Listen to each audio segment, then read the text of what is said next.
yaitu diantaranya adalah area di lantai 7, yaitu area diskotik yang luas, kemudian adanya material-material yang mudah terbakar seperti kayu, kaca, kemudian besi. Lalu ada material-material yang mengandung gas sehingga menyebabkan mudahnya terbakar.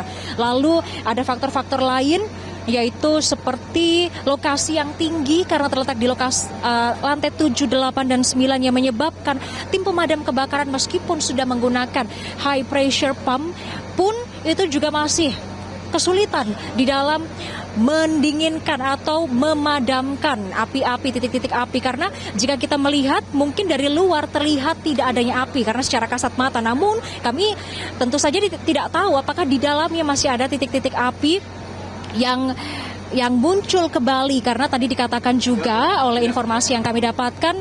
Dan saat ini pemirsa, kami akan langsung mewawancarai, ada statement dari pihak Gulkarmat.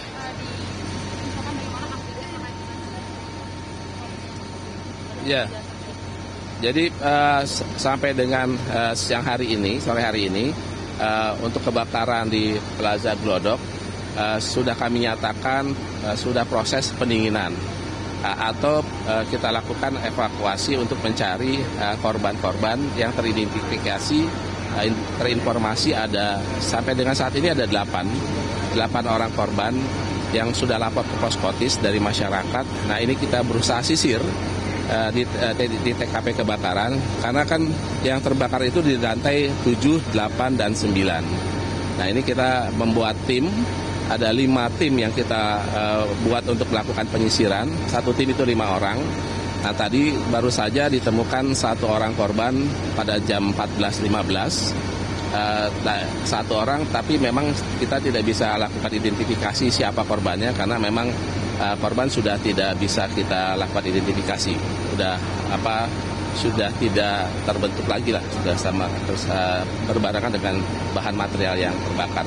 Pak, itu 1 korban yang ditemukan itu apakah berpotensi 1 dari 8 orang yang dilaporkan hilang atau bagaimana, Pak? Nah, ini masih kita belum tahu karena kan memang sudah tidak bisa kita identifikasi apakah korban itu bagian dari 8. Yang pasti jumlah total yang terkonfirmasi ke kami itu ada 8 orang. Nah, ini baru 1 yang kita temukan. Mudah-mudahan ya secepatnya lah kita bisa lakukan pada evakuasi.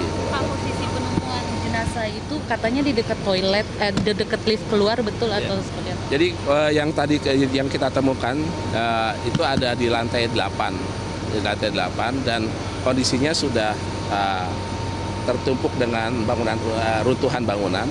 Tapi kita nggak tahu apakah itu penyebabnya karena runtuhan atau karena terbakar gitu. Ya, ini ada mobil jenazah standby lagi. Apakah ini sebenarnya ada potensi masih ada korban yang lagi usaha untuk diuraikan begitu untuk dievakuasi, dibawa ke mana atau gimana, Pak? Karena mobilnya 1 ya. Ya, kalau melihat kondisi TKP lokasi ini, kayaknya memang kan semalam kita sudah lakukan evakuasi. Ada 9 orang yang sudah kita lakukan evakuasi dalam keadaan sehat, selamat, hanya shock ringan saja. Nah, kalau dilihat dapat dengan sore ini kelihatannya sudah kita hanya tinggal mencari korban-korban yang tadi saya sampaikan ada 8 korban itu.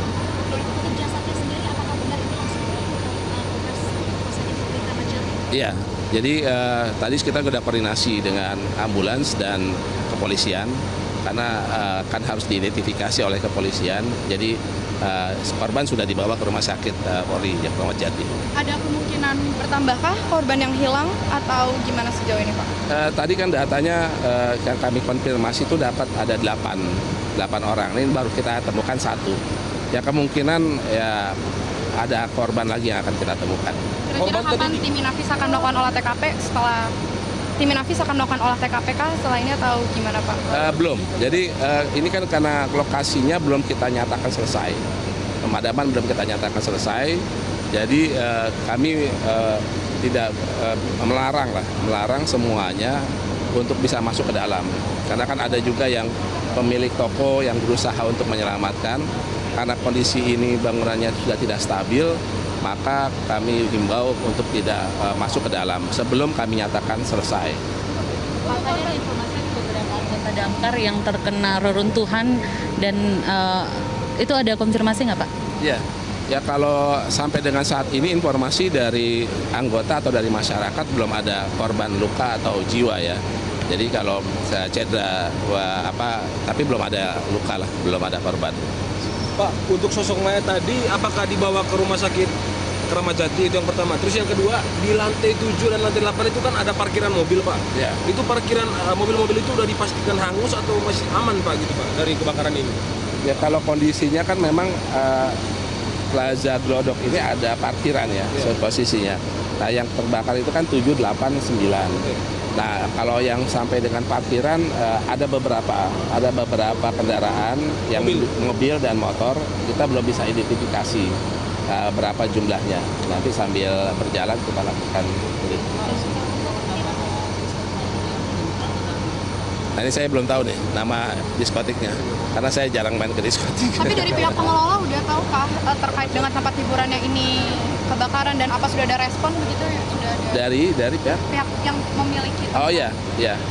Tadi kita juga ada karena kan yang memahami ruangan-ruangan itu adalah pemilik dan pengelola. Kemarin dari semalam kita sudah berkoordinasi terkait dengan lokasi-lokasinya. Jadi mereka sudah proaktif lah untuk bisa kita mintakan informasi. Rata-rata korban yang hilang ini pegawai dari tempat hiburan ini semua atau ada pengunjung atau yang lain-lain? Nah, sementara kita dapat informasi di Poskotis itu ada karyawan, ada pengunjung, dan ada juga petugas keamanan. Dari orang yang hilang? Dari orang yang hilang. Pak, penegasan lagi berarti jenazah dibawa ke RS Kramat Jati ya, Pak? Informasi itu ya? Rumah sakit Oke. Sampai saat ini masih belum diketahui penyebabnya ya Pak, tapi titik Belum. awal kebakaran diduga dari mana? Ya, jadi informasi yang kami dapat dari masyarakat bahwa sumber api itu adanya di lantai 7. Itu lantai 7 itu ada aktivitas atau kegiatan diskotik ya. Diskotik. Nah, untuk penyebabnya apa kita masih belum dapat tentukan karena kita masih proses pemadaman dulu. Pemadaman. Tadi saya sampaikan sekarang udah proses pendinginan. Jadi sudah dilihat di lokasi kan sudah tidak ada asap hitam lagi. Jadi tinggal kita lakukan penyisiran sekaligus menyisir yang tadi evakuasi korban. Gitu. Butuh waktu berapa? Jelaskan Pak pemadaman jam berapa sampai jam berapa, pendinginan jam berapa sampai jam berapa? Ya, kalau kebakarannya kan dimulai dari 21.30 saat malam. 21.30. Nah, sampai saat ini tadi kita sudah declare jam 14 itu sudah proses pendinginan. Sudah kita bisa kuasai.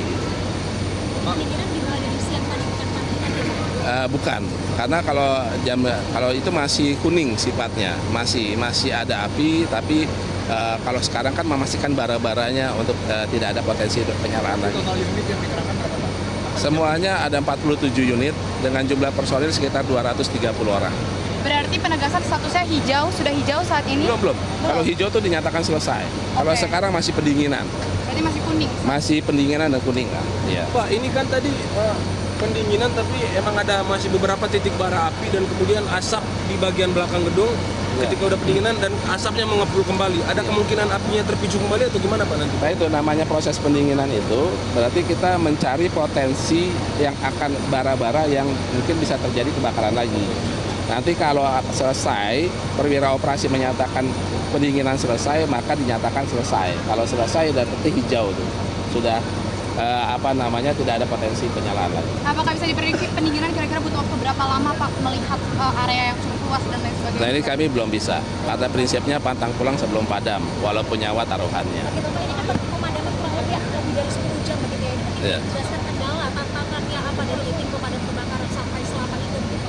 Ya ini kan kalau dilihat dari lokasi ya dan struktur bangunan dari Plaza Glodok ini, catch areanya yang terbakar sangat luas. Jadi ada 3 lantai tadi saya sampaikan, ada 7, 8, dan 9. Jadi itu yang menjadi kendala. Kemudian yang kedua, bahan material yang terbakar. Karena kan Plaza Glodok ini kebanyakan menjual barang-barang elektronik yang mudah terbakar. Maka tadi malam itu ada beberapa letupan-letupan yang terjadi. Nah itu biasanya letupan itu dari peralatan elektronik atau ada tabung gas.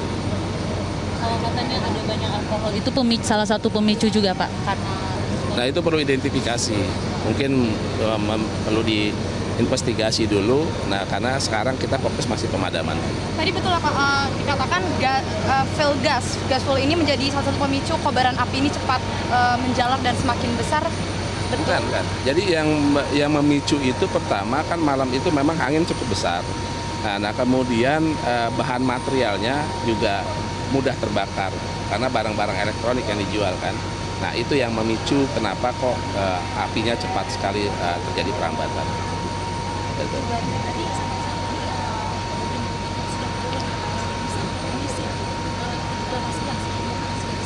Ya, tadi kan saya sampaikan, saya kan bentuk 5 tim.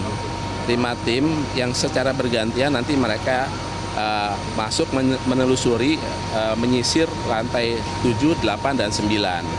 Nah, 5 tim itu nanti secara bergantian dengan tim yang di bawahnya. Dan mereka menggunakan APD lengkap dengan menggunakan peralatan breathing apparatus atau respirator penambah oksigen. Kalau dari tim juga ada, ini berapa korban luka mungkin?